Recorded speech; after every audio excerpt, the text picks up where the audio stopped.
Hey everyone, reposted something you regret on Snapchat.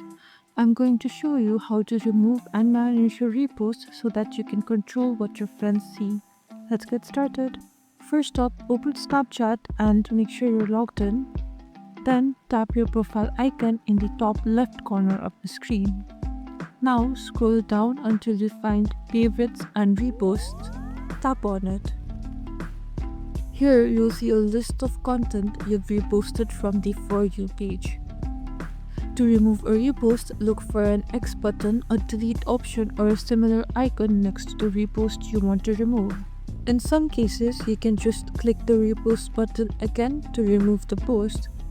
Repeat this process for any other repost you want to remove. In some cases, you might also find options to control who can see your repost. These options are available.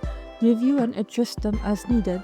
And that's how you remove and manage your repost on Snapchat. It's a simple way to keep your profile clean and control what your friends see. If you found this video helpful, please give it a thumbs up and subscribe for more Snapchat tips and tricks. Thanks for watching.